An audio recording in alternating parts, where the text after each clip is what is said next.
Começando aqui mais uma live do nosso Toda Noite de Terça. Boa noite para todo mundo que está assistindo. E hoje a live vai ser bem curta, porque o nosso foco tem que ser amanhã, né? Então a gente vai se focar em amanhã todo mundo está bem disposto para participar desse ato cívico que é o 7 de setembro. E eu vou falar um pouco sobre essa questão. Vou começar aqui por algumas decisões judiciais, como sempre, né? O judiciário tem se tornado protagonista, ainda que de uma forma extremamente negativa, mas o judiciário tornou-se protagonista no nosso cenário político, e o pior de tudo, político atual. Então, de forma resumida, sobre a questão do piso da enfermagem, e a gente pode aqui discutir a questão do piso gerar desemprego, do piso gerar algum problema no sentido, né, de que questão de salários virtualmente fixados podem criar desemprego, pode afetar algumas redes de hospitais que ficariam sem condições de pagar, né, o mesmo número de pessoas, então teria que fazer alguma demissão, enfim. Mas esse não é o foco. O Bolsonaro falou sobre isso. Ele disse que no que diz respeito à rede particular, ele nada pode fazer, é uma decisão do Legislativo, ele sancionou, e a rede particular vai ter que ver a sua realidade, se vai ter que demitir, se vai conseguir manter o efetivo, se vai encarecer o serviço de saúde privado, e faz, digamos assim, né, tem todo esse problema. Da mesma forma que ele falou, a União, quando ele diz, eu não vou ter problema de responsabilidade fiscal, que eu consultei para saber se eu teria problema de responsabilidade fiscal. O que ele quis dizer ali é o seguinte, a União consegue arcar com essa diferença. Então, para ele, daria para pagar a diferença. Porém, foi o que ele falou. Agora, estados e municípios vão ter que ver a sua realidade. E aí, era outra história. Cada estado, município vai ter que ver aí sua realidade, se adequar para cumprir aí esse piso. Independente disso, assim como qualquer outra questão, nós temos que discutir outros pontos. Por exemplo, tudo bem, o piso foi aprovado pela Casa Legislativa, foi sancionado pelo presidente. Ele observou que haveria aí responsabilidade fiscal, ou seja, que a União tem condições de pagar esse piso. Mas, como ele ressaltou, dependendo de uma prefeitura pequena ou até, né, com déficit fiscal, porque às vezes uma prefeitura grande também pode ter problema financeiro, não teria essa possibilidade. E aí é justamente o que ele fala sobre a questão de responsabilidade fiscal dos outros entes e a questão da iniciativa privada. Só que vem o Supremo, provocado por o Conselho Nacional de Saúde, e ele entende que esse piso seria, né, aí inconstitucional. Cabe ressaltar que isso aí na época eu estudava, então acompanhei isso. Foi fixado à época o piso nacional para os professores. E na época um governo estadual, salvo engano o Rio Grande do Sul, mas pode ter sido outro estado, ele questionou a legalidade desse piso. E o que o STF à época decidiu foi o seguinte, que piso pode, o que não pode é colocar padronizado o salário, que não poderia, todo mundo tem que pagar o mesmo salário, ou seja, vincular um salário do estado A com o estado B, ou da União com o município com outro, enfim, isso não poderia. No entanto, essa questão de piso seria legítima. Só que agora o STF mudou de entendimento. E a questão que nós devemos discutir o que o STF está discutindo não ou seja, ele não está mudando de entendimento porque ele acha que não pode ter piso. Ele está dizendo que esse piso pode gerar problemas para instituições aí que não consigam arcar com esse preço. E aí, o STF mais uma vez está legislando, porque no que diz respeito à administração pública, cada ente federativo tem que ver suas contas, e não foi um ente federativo que propôs. No que diz respeito à questão de desemprego na iniciativa privada, até faria sentido, mas ainda assim o STF entende que pode ter um piso. Então isso é um problema, tá? Isso é um problema nesse sentido. Porque, como eu disse mais uma vez, o STF está legislando. O problema do STF é justamente essa prática de legislar. E aí, para falar em justiça, a gente vem aqui para o nosso TRE, que o TRE ele considerou o Daniel Silveira, candidato ao Senado, como inelegível. E aí a gente vai entender mais ou menos o que seria essa decisão. Tá? É uma decisão absurda. Em que sentido? Porque a punição, independente de ser ilegal, que eu entendo que a punição em si é ilegal, até porque ele tinha uma proteção, imunidade parlamentar para falar, então não cabia.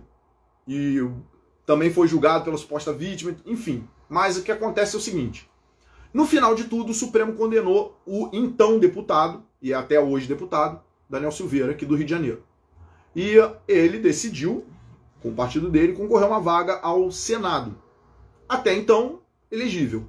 O Supremo condenou e isso tornaria ele inelegível, porque é uma decisão irrecorrível, uma vez que é o STF, né? Uma vez que transitar em trânsito em julgado. Porém, o presidente concedeu a graça. E a graça, ela acaba com a condenação. Ou seja, ela acaba com a pena. E aí, é aquela máxima, simples. Se eu tiro a pena principal, eu tiro todas as acessórias. Ou seja, se alguém é condenado a 10 anos de prisão, a multa, a impossibilidade de sair do país, a chegar próximo da ex-mulher, a não frequentar tal... Não importa. Todas essas penas acessórias aos 10 anos de prisão, se a pena de 10 anos de prisão for objeto de graça, e ela acaba, tirar o chão de uma casa. Tudo que está em cima desmorona. E não é uma punição livre, ou seja, de outro ramo do direito, que seria o caso do administrativo. Supondo aqui um servidor público que, condenado pela justiça por um crime, a administração pública o demite. Nesse caso, nós temos uma punição no âmbito do direito penal e outra no direito administrativo. No caso do Daniel Silveira, não. Uma é do direito penal e essa lei que proíbe ele ser eleito, no caso, né, que proibiria ele ser eleito, é uma consequência da condenação. Mas o STF, né, o TRE, por enquanto, entendeu que não, que ele ficaria inelegível. Ou seja, mesmo com o Instituto da Graça. Então nós temos aí um fatiamento dessa graça. Mas o STF, e eu acredito que o TSE também, a gente tem esse problema, né, esses órgãos aprenderam a fatiar processo. Em que sentido? Quando a Dilma sofreu impeachment, ela teria que naturalmente ficar inelegível por 8 anos. Porém, ela sofre impeachment e não perdeu, né, o direito político de ser eleita. Isso porque foi fatiado. O ministro Lewandowski, então presidente do STF e que conduziu a sessão no Senado, ele primeiro faz uma votação pelo impeachment, no qual ela sofre impeachment, e depois ele pergunta sobre a questão da inelegibilidade, o que não teria que ser feito separado. Uma vez que ela sofreu impeachment, automaticamente ela estaria inelegível. E uma vez que a graça, em relação ao Daniel Silveira, acaba com a condenação, a pena dele, automaticamente tudo que vier a mais desaba. Claro, a Câmara poderia tornar ele, cassar o mandato dele e tornar ele elegível num processo administrativo, seria outra coisa. Agora, no processo penal, não tem como, porque a graça acabou com aquilo. E como no processo administrativo ele não foi cassado, ele teria que estar totalmente elegível. Não faz sentido. Obviamente ele vai recorrer aí para o TSE, que é o natural. Infelizmente o TSE tem a composição que tem, então fica bem complicado. O TSE até para escrever é complicado, né? Porque depois do juízo ou juíza, né? Porque pegou a palavra juízo e colocou o feminino ali, né? Que não é juiz ou juíza, né? Juízo ou juíza. Já pensou? Chegar pro teu filho e tome juízo, meu filho. Não, toma juíza também. Tome juízo, tome juíza. Incrível, mas aconteceu. Ou seja, quando nós temos um tribunal que tem problema, que é analfabeto, né? Ou seja, o analfabeto ele pode votar, mas ele não pode ser eleito. Só que agora ele pode conduzir a eleição. Infelizmente não é analfabetismo, é militância. É destruir a língua portuguesa em prol de uma pauta que não faz o menor sentido, enfim, que é a ideologia de gênero, mas que bota o querer acima da realidade. Vai ser complicado com as pessoas acharem que podem voar. Isso vai ser bem complicado. Recentemente eu assisti um vídeo onde o cara faz esse teste. Ele fala assim, se eu for um chinês... A mulher, mas você é branco. Ele, não, mas se eu quiser ser um chinês... Aí eles começam a ter aquela convulsão, né? E não, mas se você quer, tudo bem. Se você não faz mal a ninguém se considerando chinês. Se você acha que tem 2 metros de altura, mas isso não prejudica ninguém. Então, enfim, é uma coisa bem bizarra. Né? Ou seja, eu vou negar a realidade em prol de satisfação pessoal. Então isso é um problemão que infelizmente, a nossa realidade. E, como eu falei, hoje eu vou ser bem breve, falar sobre a questão do... Vou primeiro aproveitar a oportunidade para convidar todo mundo para quinta-feira, quem puder comparecer aqui no meu comitê de campanha, para assistir a nossa mesa redonda, para comparecer aqui na sede do comitê de campanha. E também aproveitar que nós vamos divulgar qual vai ser o meio de mídia para transmitir essa mesa redonda, porque isso vai ser algo, eu acredito que vai ser muito bom. Todos vão ter oportunidade aí ímpar de assistir um professor de história de direita conservador. Isso é raríssimo, hein? São raros, claro que existem, mas são raros. E de excelente qualidade, colunista na nossa revista, a última revista, então ele fez uma leitura aí que só é chato porque acaba.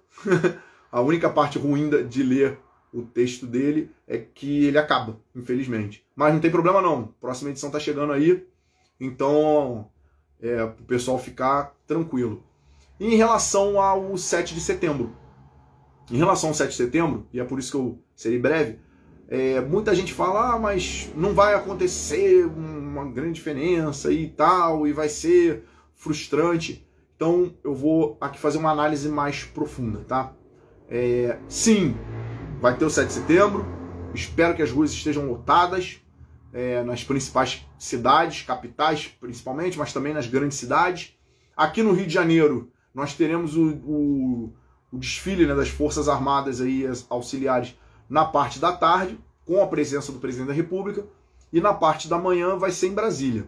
Mas a manifestação já começa no finalzinho da manhã aí para se estender aí em relação ao horário da tarde. A questão não é porque vai ter uma grande manifestação no 7 de setembro, coisa desse tipo, que no dia seguinte o sol vai nascer verde, né, que as águas estarão de outra cor. Não, isso não vai acontecer.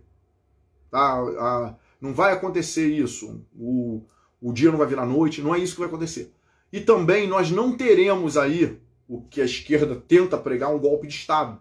Porque o presidente já mostrou que ele não vai fazer isso, que ele não concorda com isso, que ele é totalmente avesso a esse tipo de postura arbitrária. E ele entende que para nós vencermos o mal, e ele tem colocado isso, nós temos que ser graduais. Nós temos que ir aos poucos. Não adianta querer fazer uma revolução, porque isso nos tornará revolucionários. E, infelizmente, o momento de revolução é quando o pior tipo de pessoa assume o comando das coisas. O que eu quero dizer com isso?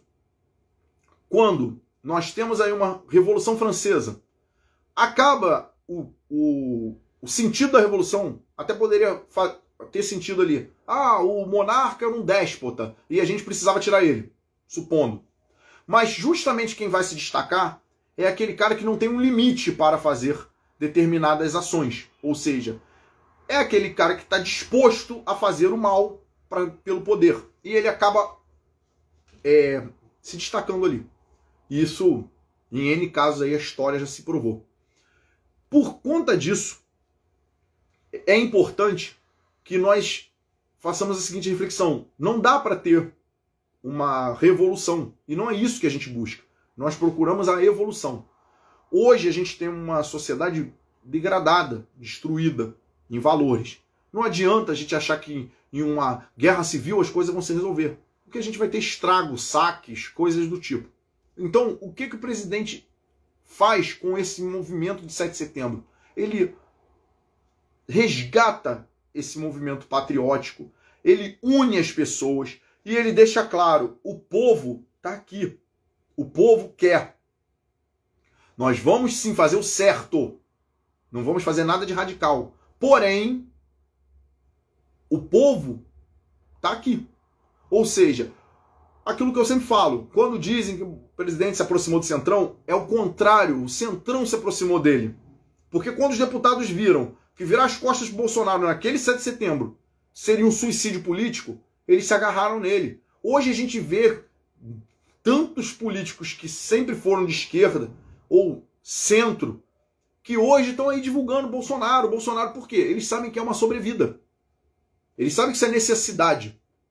E é por isso que essa galera tá fazendo esse esforço de se aproximar do Bolsonaro. Ou seja, ele bota ali o Bolsonaro, a gente sabe que é aquele cara fisiológico, não tem nada a ver, não tá nem aí pra guerra cultural, ele só quer literalmente sugar o sangue do povo. Mas ele vai colocar ali Bolsonaro, tudo isso, porque ele precisa disso. Porque ele sabe que o povo tá com o Bolsonaro. Ele entende isso. Então, quando o povo vai para o 7 de setembro e mostra uma força absurda, não o esquerdista, porque esse aí tem o seu público cativo, mas o político que está lá, o político que quer a eleição, mesmo sendo de centro, ele fala, opa, não dá para brigar com o Bolsonaro. E aí ele resiste a fazer o mal. Ele fala, não posso fazer. Porque se eu for contra o presidente, vamos voltar aí para o outro 7 de setembro, se eles movem ali um impeachment na Câmara, eles agora não seriam reeleitos. E agora o montão que outrora batia no presidente, agora é afagos, é o presidente. Né? Quem votou pela prisão, relatou a prisão do Daniel Silveira, já foi contra a cassação dele. Pessoa mudou? Aí é a avaliação. A pessoa mudou ou ela viu que ela vai ser engolida politicamente se ela não abraçar o Bolsonaro? O meu alerta é, primeiro, aqueles que estão se juntando com o presidente, vocês estão dando apoio que ele precisa, porque ele tem que governar. Porque sentiram essa pressão, vão fazer isso de novo. Ou seja, vão fazer da vida do presidente um inferno mais 2 anos e depois vão tentar aproveitar alguma coisa para se reeleger, porque é isso que esse pessoal faz. Então, nós temos que entender o seguinte, que o 7 de setembro é mostrar o quão Bolsonaro está apoiado pelo povo. Ou seja, que ele tem o povo do lado dele. Que o povo quer o Brasil. Que o povo não quer que o Brasil se transforme em outra coisa, comunista, esse tipo de porcaria. E que não quer mais parasitas bebendo o sangue do brasileiro. O que o povo quer é um Brasil livre. É um Brasil que haja respeito às liberdades, que a família seja protegida. Ou seja, mostrar que o Bolsonaro, a pessoa do Bolsonaro, na verdade, ele não é um ser mágico, um ser superior, mas que ele representa os anseios do povo. Que o povo vê nele um líder, não um líder imposto, mas um líder escolhido, um líder aclamado. Não alguém que entrou lá indicado por alguém, não. Alguém que o povo quer ali. E o povo quer o Bolsonaro no governo e quer que ele governe. Isso é importantíssimo. Para quê? Para deixar claro para todos que se opõem, tudo bem, você não tem que concordar com o Bolsonaro. Mas, entenda, o presidente representa a vontade do povo. Ao menos respeite a vontade do povo. Como ele sempre deu exemplo de que ele é um democrata, que ele respeita as pessoas, que ele respeita a liberdade. Então essa demonstração de força é força moral, é força política. Nós somos civilizados. diferente da esquerda. Até porque se eles têm essa multidão que nós conseguimos juntar, né, que o presidente consegue juntar, eles já teriam feito muita desgraça. Uma manifestação de esquerda com aquela multidão, a gente sabe que é quebra-quebra, que é desgraça. No caso dele, não. É civismo. As pessoas vão ali se respeitando, com educação, se cumprimentam. Por quê? Porque nós queremos um Brasil livre. Nós não queremos um Brasil de desgraça. Nós queremos um Brasil totalmente livre. E nós apoiamos o presidente porque ele está levando o Brasil para isso, para o caminho que nós escolhemos. Claro, vai ter muita gente colando nele para se dar bem? Vai. Nós temos que ter esse filtro. Quantos são aí da velha política que agora querem botar a camisa do Bolsonaro para poder ser reeleito? A gente vê isso daí, isso é claro. Vai ter muita gente que está ali para criar problema? Sempre vai ter. Mas nós temos que ter o filtro. A principal vantagem que nós tivemos é que nós tivemos um presidente disposto a ajudar que as pessoas amadureçam. Entendam? Ele não vai fazer milagre. Não é esse o objetivo. Se nós quiséssemos um milagre, a gente não teria que ir para as urnas. O que nós precisamos é alguém que tome direções certas no seu papel, que é o de governar. Ele em momento nenhum está legislando. Ele em momento nenhum, claro, proposta de lei, ele pode mandar. Ele em momento não está julgando ninguém, está investigando, igual tem um senador aí do Amapá que investiga, né? Ele virou o Ministério Público, tomou de assalto o Ministério Público. Porque é ele que investiga, é ele que pede isso, pede aquilo, e o Supremo atendendo. Ou seja, o que o presidente está fazendo é amadureça, povo, até porque nós temos que ver um seguinte detalhe. 2026 ele não disputa eleição. Pelo menos não para presidente. Ele não vai disputar a eleição para presidência. Então, e aí? Vai ser o Bolsonaro que vai ter que resolver tudo? Vai ter que indicar todo mundo? Não, ele cumpriu o papel dele. Em 1º de janeiro de 2027 ele passa a faixa presidencial. Nós temos que ter alguém para botar lá. Agora, não podemos dizer que ele não fez o possível para que as pessoas amadureçam. Hoje as pessoas entendem sobre política. Hoje o brasileiro consegue debater o básico de política. Consegue ver muita coisa. Ninguém sabia... Há tempos atrás as pessoas nem sabiam o que era um STF, o que era um TSE, o que era um Ministério Público. Não assim na área do direito, claro, mas fora isso não sabiam. Hoje as pessoas sabem, e sabem o mal que eles podem fazer. As pessoas sabem como um presidente de Câmara pode parar um país. Um presidente de Senado pode parar um país. Então, isso é muito importante. O principal mérito do Bolsonaro conseguiu evitou que a nossa economia quebrasse. Evitou um lockdown mais radical. Não obrigou as pessoas a se submeterem a um experimento. Fez quem quis. Ele disponibilizou, mas não obrigou ninguém. Não entrou numa guerra. Muitos queriam que ele entrasse. Ele não entrou numa guerra. Ou seja, N pontos ele acertou.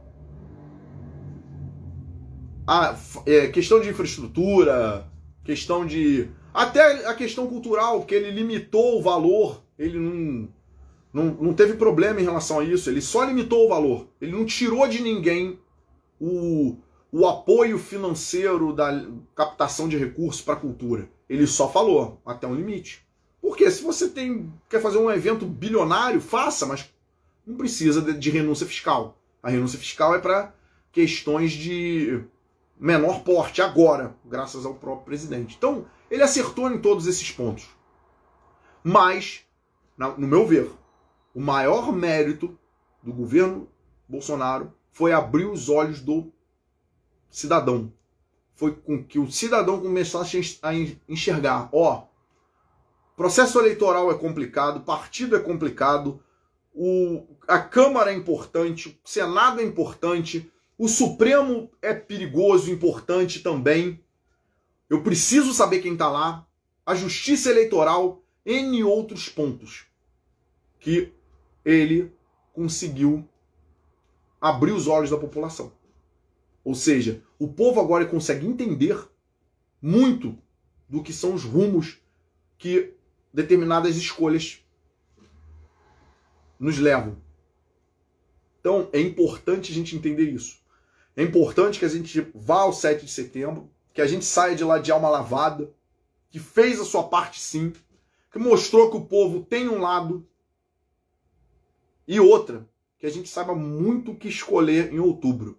Muito mesmo. Porque vai ser difícil. A gente já tem, né? Propaganda, a gente já tem tudo isso. Vai ser muito difícil. E é muito importante saber o que escolher em outubro. Porque escolhas ruins, resultados ruins. Tá aí o caso da Argentina. Podem falar, a Argentina tá passando pelo que ela tá passando, sim. E eu vou falar sobre a questão do atentado aqui rapidamente, tá? Mas tá passando pelo que tá passando por escolhas ruins.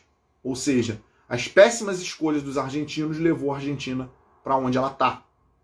E por falar em Argentina, falar sobre a questão aí do tal atentado, que eu não vou discutir se aquilo foi um atentado real ou falso, se era arma de brinquedo, se era arma real, se foi uma armação, o porquê parece que já apagaram dados no computador do suposto autor do fato. Enfim, vou partir da premissa que, sendo um atentado real ou fake, tanto faz. Tá? Vamos superar essa primeira fase. Até porque eu não sou investigador na Argentina, eu não sei qual é a realidade. Eu tenho a minha opinião, mas não vem ao caso. Apenas entendendo que, se você acredita que foi um atentado real, que a arma ali falhou, ou que era uma arma de água, ou que estava descarregada, que era um atentado fake, não importa. O que importa é o desdobramento depois disso. Por quê? O que acontece na Argentina? Ocorre um atentado, verdadeiro ou não, contra a vice-presidente. Uma pessoa que envolvida em N escândalos, já com pedido de processo contra e todos os problemas. Responsável, quase que, eu diria, quase não, diretamente pelos problemas que a Argentina tem. Então, todos esses problemas em relação a vice-presidente de lá, e acontece esse atentado.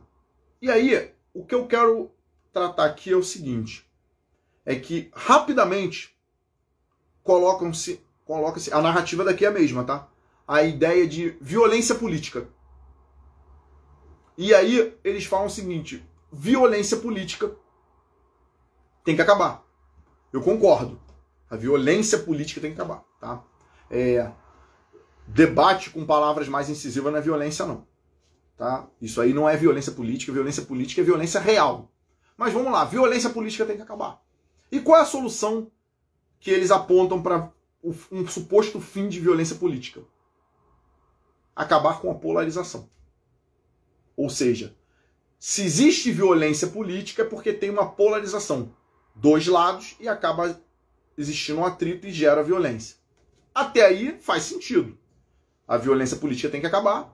Para isso, nós não temos que acabar com as agressões. Tem que acabar com a polarização. Só que olha só, para ter fim de polarização, o que nós temos é hegemonia. Ou nós temos dois polos, né? Nós temos polos que se contrapõem ali, ou nós temos hegemonia. Aquela falsa polarização, teatro de tesoura, né? Lula e Alckmin, que hoje a gente está vendo que é falso. Essa disputa é falsa. Então, se eu falo para acabar com a violência política, que realmente é algo ruim, eu tenho que acabar com a polarização. Só que a polarização não é algo ruim. Por quê? Porque ela te dá dois lados. E aí eu tenho que fazer o quê? Ter hegemonia. Hegemonia é só um lado falando. É o que a gente tinha, digamos, até antes do surgimento do Bolsonaro, de hegemonia. Não tem como discutir. Porque Fernando Henrique, Lula, Alckmin, essa galera Aécio, Dilma, isso tudo é uma fraude. É tudo esquerda. Uns mais engomadinhos, outros mais, né, largados, mas é tudo esquerda. Então a gente não tem polarização. O que nós temos é esquerda. É uma social-democracia contra um socialismo mais radical, batendo boca, fingindo, enganando o povo. Mas as pautas são de esquerda. E isso é hegemonia. Nada é pior para um povo que a hegemonia, porque a hegemonia cala qualquer um que pense diferente. Que é coisa mais hegemônica do que Coreia do Norte? Que China? Que Cuba? Isso é hegemonia. Lá você não pode discordar. Agora, polarização é ter os dois lados. Acabar com a polarização é acabar com a liberdade de opinião. É dizer, todo mundo tem que seguir essa cartilha. Só que eles entendem que qualquer um que vai contrário à cartilha deles é alguém que prega ódio. Por quê? Porque não repete aquilo que eles mandam. E como eles são intolerantes, ou você concorda comigo, ou você, ao discordar, prega ódio. E assim eu posso me contrapor, digamos assim, né? Na verdade, o único objetivo é acabar com um lado, colocando nele a culpa da violência política. E se a gente for ver legal, quem pratica violência política, quem pratica violência em geral, né, é justamente o lado que quer se manter hegemônico. Só que a mídia, ela é hegemônica. A gente tem mídia de direita, tem um canal ali ou outro, mas não estão na rede aberta, né? Nem na rede aberta. E ainda sofre censura constantemente. Então, na busca pela hegemonia, ou seja, pelo direito de ser a única voz, eles precisam acabar com o outro lado, o outro polo. Porque se eu acabo com o outro polo, eu sou único. E aí eles vão colocar a violência política. Ou seja, hoje se prega na Argentina que todos se unam contra a violência política sofrida pela vice-presidente. Que sendo real ou não, desculpa, não faz diferença. Por quê? Ela defende ditaduras, ela defende tudo que está acabando com o povo. E eu não estou dizendo que ela tem que sofrer atentado. Não é isso. O que eu estou dizendo é, agora eu vou usar o atentado, e se ele foi fabricado, pior ainda, para calar as outras pessoas. Ou seja, agora o atentado contra a vice-presidente da Argentina, na verdade eu falei presidente, mas não deixa de ser, porque o cara é um fantoche, vai ser usado para atacar qualquer um, com base no fim de uma violência política. Ou seja, agora ela, a tirana, vai se valer na condição de vítima para simplesmente esmagar o outro lado. E não vai ter vozes que se levantem. Ou seja, não precisa ser um atentado forjado, mas que é, como bem escrito, uma enganação, sendo ele real ou não, colocar em todo um espectro político a conta da violência política. Porque se nós fôssemos pensar igual, nós teríamos que hoje aqui calar a esquerda. Porque eles jogam bola com a cabeça do presidente. Eles deram facada no presidente. E aí? N outras declarações aí, né? Ou seja, nós teríamos que calar a esquerda? Seria justo? Eu fico imaginando, será que os empresários de esquerda não estão sujeitos à busca e apreensão? Só os que são contra a esquerda? Porque os que são contra, se falar dentro de um grupo de WhatsApp, eles são conspiradores. Mas quando a gente tem um empresário que vai para os Estados Unidos financiar um simpósio lá, um evento, onde ele coloca uma deputada que faz parte de um partido ligado à Internacional Socialista, agora ela trocou, até por talvez seja pior. Se é que tem pior, né? No socialismo não tem pior, tem dissimulado. Ou seja, ela foi eleita por um partido que faz parte da Internacional Socialista, que é o PDT. Essas pragas não deveriam existir, porque partido com ligação externa, mas enfim, o Foro de São Paulo é outra, e agora ela migrou para o PSB, salvo engano. Então assim, Partido Socialista do Brasil, aquele que pediu para não ter operação em favela no Rio de Janeiro, né? Coisa boa. E agora está tentando aí um governador. Maravilha isso aí. Enfim, mas essa deputada e o ministro do Supremo chamando literalmente Bolsonaro de mal, de inimigo, enfim, né? Ou seja, isso pode. Isso não é conspiração, porque é um evento patrocinado por um empresário com um político de um partido que foi eleita por um partido ligado a uma força internacional e com a presença de um ministro do Supremo, que é um juiz, que pode vir a eventualmente julgar questões, né, constitucionais, e simplesmente isso não é conspiração. Mas quando alguns empresários no WhatsApp estão ali trocando mensagem, é conspiração. Ou seja, um lado sendo calado. em nome de um discurso pró-democracia, de uma questão de combate a discurso de ódio, mas que só um lado tem ódio, que é o outro, como a gente brinca, é o ódio do bem. Mas tudo bem, eles podem. Eles podem ter ódio do bem, preconceito do bem, racismo do bem, que racismo contra branco tá valendo, né? Isso pode. Agora, quando é o outro lado, estranho. Não é estranho?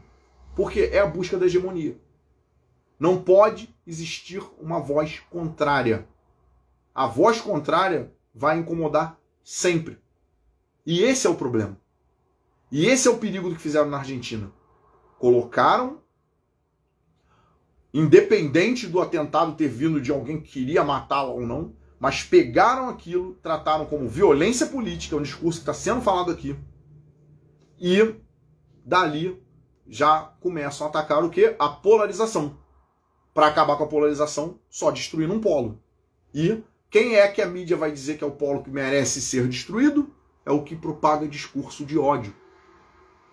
Mas o discurso de ódio não pode ser o ódio do bem. Esse é o problema. Essa é a importância do 7 de setembro. Mostrar que nós estamos acordando. Nós temos que mostrar que nós estamos despertando para o futuro.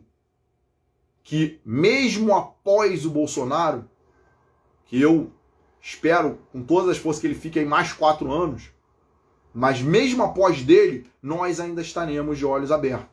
Porque nós também não temos que nos acomodar e jogar o peso do Brasil nas costas dele, não. Ele, como presidente, ele tem responsabilidade, sim, como qualquer político tem. Mas nós temos que estar de olho aberto. Além. Porque o outro lado já está pensando além. Eles perderam a eleição, eles já vão vir com discurso, com novos ataques, porque os ataques dele vêm quase que toda semana. Se alternam. Então nós temos que pensar além. Nós temos que pensar para onde nós iremos de agora em diante. Porque Bolsonaro fez, faz, e eu acho que ainda tem muito para fazer pelo Brasil. Mas nós temos que entender que em 1º de janeiro de 2027, ele passa a faixa verde e amarela. Ele não vai passar em 23 não, vai passar em 27. Mas em 2027 ele passa a faixa verde e amarela. E nós temos que começar a acordar para que ele passe essa faixa para alguém que faça jus. E que todos os pontos nós estejamos alertas. Para que esse 7 de setembro seja sempre comemorado como motivo de orgulho, como lembrança de todas as nossas lutas e vitórias. Não só o 7 de setembro de 200 anos atrás, mas cada 7 de setembro. Cada necessidade de cada dia o Brasil se manter de pé, o brasileiro se manter altivo. Porque nós precisamos preservar nossa pátria, como fazem os americanos, como fazem outros povos. Se nós não tivermos esse brio, nós vamos entregar a pátria a tiranos. Com certeza, o preço vai ser muito alto. É o que está acontecendo com a Argentina. Pessoal, agradeço e espero que todos que possam façam uma forcinha e amanhã estejam nas ruas das suas cidades ou da cidade vizinha, porque eu acredito que as grandes cidades terão manifestações, as capitais todas vão ter, eu acredito que todas vão ter, as principais cidades tenham, as maiores pelo menos. Aqui no Rio de Janeiro vai ser gigante, porque vai ter inclusive o desfile militar à tarde com a presença do presidente, e na parte da manhã ele vai estar em Brasília, mas a gente já vai começar ali a se juntar para, digamos assim, fazer essa manifestação. Porque é apoio ao presidente, sim, ele merece, por tudo que ele enfrentou. É uma demonstração de patriotismo, é pelo Brasil, é pelo povo brasileiro, é até pelo aquele esquerdista que não está lá, mas para que ele não tenha que matar o pet dele no futuro para ter que comer. Porque hoje ele está lá com o cachorrinho dele lá e reclamando. Mas amanhã ele vai ter que comer a carne do cachorro dele. Ele não sabe disso. A grande maioria que se deixa levar, que está ainda em fase de escola, outros que infelizmente só tem a Globo como fonte de informação, acabam sendo reféns aí dessa desinformação e infelizmente, não conseguem enxergar isso. Mas amanhã vão estar passando perrengue. Porque nem todo mundo da Argentina decidiu também aquilo ali. Então nós temos que fazer isso sim, até para essa gente. Até para essa gente. Porque, querendo ou não, algumas pessoas vão decidir errado sempre na vida. Mas uma hora eles vão precisar de ajuda, ainda que seja a ajuda do governo, e não vai ter. Se depender deles, eles acabam com tudo. Sabe, a cigarra.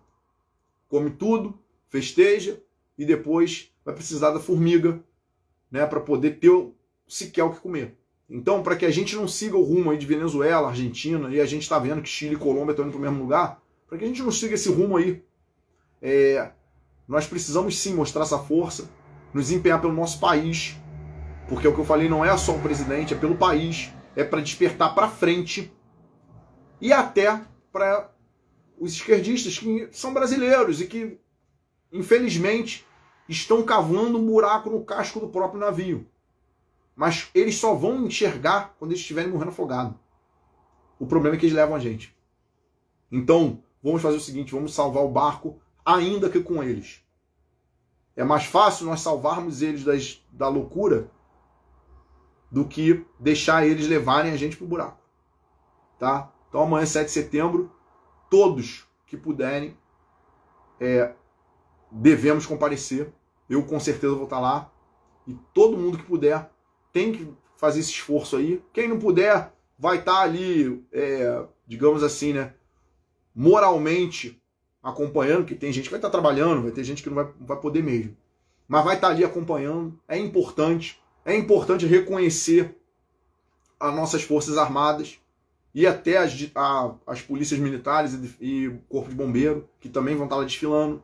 Mas é importante reconhecer, tá? Por quê? Porque essas instituições são constantemente atacadas por conta do governo Bolsonaro. O Exército foi atacado constantemente pela mídia, querendo desacreditar a instituição, e se mantiveram na deles, respeitosamente, mas foram atacados por N motivos. Teve aí ministro supremo, outro, né, mas que insinuou que estava matando povos indígenas no interior do Brasil, enfim, coisas absurdas, né? Coisas absurdas. Mas para demonstrar também isso daí, para demonstrar as forças de segurança que tem que enfrentar criminoso e a esquerda batendo nos nossos agentes de segurança. Aqui no Rio de Janeiro até com ações proibindo de trabalhar. O STF agora deu, né, ao PSB, que não ganhou a eleição, mas ganhou o comando parcial das forças de segurança. Então, isso é muito importante. Mostrar que, apesar de tudo, apesar do crime organizado, apesar de todas essas pautas, apesar de muitos empresários dando apoio, de muitos juízes, muitos promotores, muitas universidades, nós ainda temos gente boa. Nós temos gente boa dentro das universidades, dentro dos tribunais, dentro do Ministério Público. E que, claro, por questões funcionais, às vezes não podem se expor, mas que estão ali. Estão ali. Um dia poderão fazer o certo. Fazer o certo. Porque um juiz, um promotor verdadeiramente justo, ele também não vai ficar perseguindo o esquerdista, não. Ele vai fazer o que é certo, o que é correto, o que é justo. Mas essas pessoas estão lá. Infelizmente, os holofotes nunca acendem em cima delas. Elas ficam ali às sombras. Porque isso faz parte. Isso faz parte. Quem procura normalmente o holofote é justamente quem tem plano de poder. E é por isso que a esquerda o faz. Nós, normalmente, só vamos nos despertar para isso como uma forma de reação. Por isso que eles falam que é reacionário, né? Mas é, de certa forma, uma reação. Quando eu comecei a entender o cenário político, e eu, como policial, não entendia nem questão da violência. Eu achava que realmente era aquela questão, dinheiro, droga e tal. Mas quando eu comecei a entender o cenário político, que eu despertei para isso, falei, não, cara, a nossa guerra de violência no Rio de Janeiro não é uma questão de polícia e bandido, não. Não é uma questão de estão comprando droga e por isso tá valendo a pena, porque senão os caras estavam só vendendo. Eles não tinham necessidade de atacar covardemente uma viatura parada na esquina. Isso não teria necessidade, porque eles estariam vendendo. Aí eu fui entender, não. Tem ideias revolucionárias na cabeça dessas pessoas. Ainda que eles não saibam, eles servem essa causa. E a gente está pagando com sangue por isso. Os policiais estão derramando sangue. O cidadão, ali num roubo de carro, ou numa troca de tiro que ele está passando ali entre policiais e criminosos, ele derrama sangue. Mas tem ali um viés revolucionário nessas forças criminosas. E quando eu entendi isso, quando eu acordei, falei, não, peraí. Esses Comando Vermelho, PCC, TCP, ADA, Família do Norte, grande parte das milícias, tem pensamento revolucionário. Eles têm guerra de classe.